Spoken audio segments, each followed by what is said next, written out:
Exam clear करके तो बहुत खुशी हो रही है। ऐसा लग रहा है कि मेरा एक सपना सच हो के मेरे सामने आ गया है। इसके लिए पढ़ाई तो मैंने कंटिन्यू करी है, 4 साल से लगी हुई थी मैं। एक दिन भी मतलब मैंने मिस नहीं करा पढ़ाई को लेकर। और जब मेरा रिजल्ट नेगेटिव भी आता था तब भी वो तो मेरे लिए एक ट्रिगर रहता था कि अब आगे फिर से पढ़ना है। तो उसी बीच में मैं तैयारी हुई है। इन संघर्षों के बीच में आपने ये पढ़ाई की है, लॉकडाउन में। जी जी, लॉकडाउन में रहता था, पर लॉकडाउन तो मेरे को ऐसा लगा कि मेरे लिए एक सुनहरा सपना बनकर आया था, क्योंकि उसमें मेरे को हर एक अपॉर्चुनिटी मिली थी। उसी में मेरे को भरपूर टाइम भी मिला, तो मैंने अपनी जितनी भी कमियां थी उनको लॉकडाउन में ही दूर करा। इसके लिए मैंने ऑनलाइन क्लासेस भी ली थी और यूट्यूब से भी पढ़ाई करी है। तो उस टाइम पे तो बहुत अच्छा समय था कि पढ़ने के लिए मैंने अपनी सारी कमी को दूर कर फिर एग्ज़ाम आ गई, तो मतलब अच्छा मतलब अटेम्प्ट मिला था मुझे इसमें करने के लिए। आपके पास में परीक्षा फॉर्म सर वो एग्ज़ाम फॉर्म भरने के टाइम पे लॉकडाउन था तो इतना हो नहीं पा रहा था मैनेज। मम्मा ने 500 रुपये दिए थे तो उसमें फॉर्म नहीं भर पा रहा था। मम्मी कह रही थी इतने में हो जाएगा क्या, तो मैंने बोला नहीं हो पाएगा, फॉर्म नहीं भर पाएगा। फिर मैंने सुबह पैसे मांगे थे तो मम्मी ने बोला कि काम करते अपन शाम तक साल लगाते, तो पैसे आएंगे तो तुम ले लेना। तो फिर वो पैसे उन्होंने शाम को दिए, फिर मैं शाम को ही एग्ज़ाम फॉर्म भरने गई थी इसका। पढ़ाई आप कैसे करती हैं? सर पढ़ाई के लिए तो होता था कि यहाँ पे मेरे को शाम को 1-2 घंटे देना रहता था। उसके बाद 24 घंटे में से 2 घंटे के बाद 22 घंटे तो पूरा समय मेरा ही अपना ही रहता था। तो उसमें पढ़ाई हो जाती थी मेरी, मतलब डिस्टर्बेंस कुछ नहीं होता था मुझे कि पढ़ने में कि यहाँ पे काम करना है और घर पे देखो, डिस्टर्बेंस तो नहीं होता था, हो जाता था मैंने। आप किस तरह से और बच्चों को, छात्रों को एक संदेश देना चाहती है कि आपने इस मुसीबत से यहाँ तक ये चीज़ अचीव की है, किस तरह से आप अपील करना चाहिए? मैं कहूँगी कि अपनी असफलता से निराश नहीं होना चाहिए। असफलता को एक अपॉर्चुनिटी समझे, क्योंकि आपको दूसरा मौका मिला है कि अपनी कमियों को दूर करने का। देखिए आप में क्या कमियां हैं जिसकी वजह से हम रुक रहे हैं, फिर उनको दूर करिए और फिर प्रयास करिए, बिल्कुल सफलता मिलेगी। लगातार प्रयास से सफलता मिलती ही है। अंकिता नागर।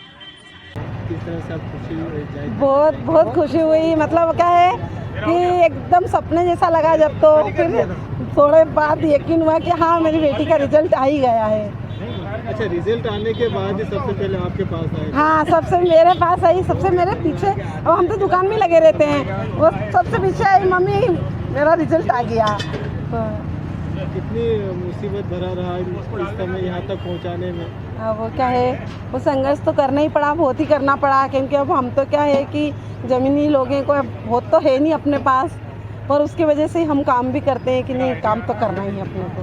अच्छा, ये ठेला ठेला लगा रहे हैं? हाँ। कितने समय से लगा रहे हैं? वहाँ हम 28 साल से लगाते हैं। अच्छा, इस दौरान अंकिता भी सहयोग कर रही है? अंकिता करती है सुबह शाम सहयोग।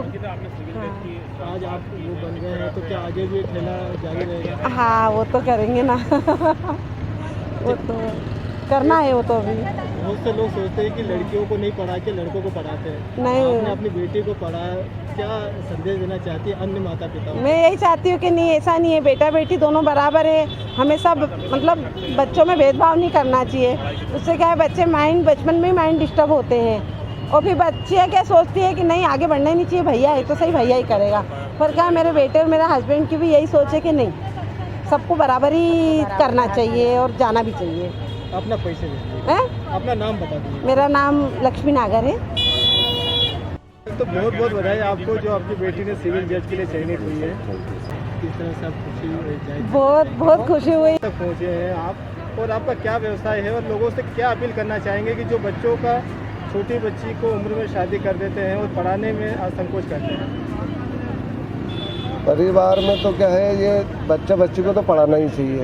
यह सवाल काम धंधे का, तो मैं सब्जी तो बहुत सालों से सब्जी बेच रहा हूँ सर। यहाँ तो आज अभी सब्जी मंडी भराने लगी। पहले तो हम पुरानी मंडी नंदलालपुरा आज़ाद नगर रहते थे, किराए से जब पैदल जाते थे ठेला लेकर, फिर उधर से बेचते आते थे सब्जी। तो शुरू से ही तो संघर्ष भरा जीवन रहा। सब्जी तो बेची सर, शादी के पहले से सब्जी बेच रही हूँ। आज बेटी ने इस मुकाम पर पहुँच गए हैं। बेटी ने तो मतलब ये बात के चलो कि हमको हमारी कोई खुशी का मतलब ठिकाना ही नहीं है कुछ भी सर, क्योंकि पूरी खानदान में एक ही बच्ची तो है। ये बहुत बड़ा परिवार है मेरा, 5 भाई है हम, उसमें एक बच्ची है जो इतने बड़े पोस्ट पर पहुंची है। अच्छा, शुरू से अंकिता पढ़ाई में किस तरह? हाँ, नंबर 1 रही सर। आज तक कभी उसको किसी में भी पहली से मतलब KG से लेकर तो यहाँ तक कभी उसको ना तो सप्लीमेंट आई ना फेल हुई, वो नंबरों से पास हुई, डिवीजन से पास हुई।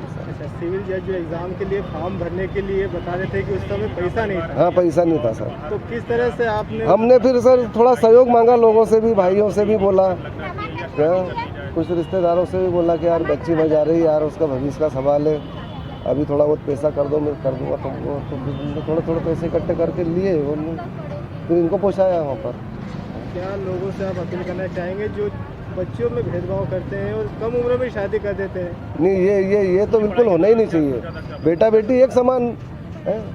अब अपने घर में बेटा है और बेटी है, तो क्या बेटे को तुम पूरी आज़ादी दोगे तो बेटी को आज़ादी क्यों नहीं दोगे यार? उसको पढ़ाते हो तो इसको पढ़ाने में क्या जा रही है आपका? तो बच्चों को तो पढ़ाओ, लिखाओ, इस काबिल बनाओ जो जहाँ बच्चा बेटा है आज।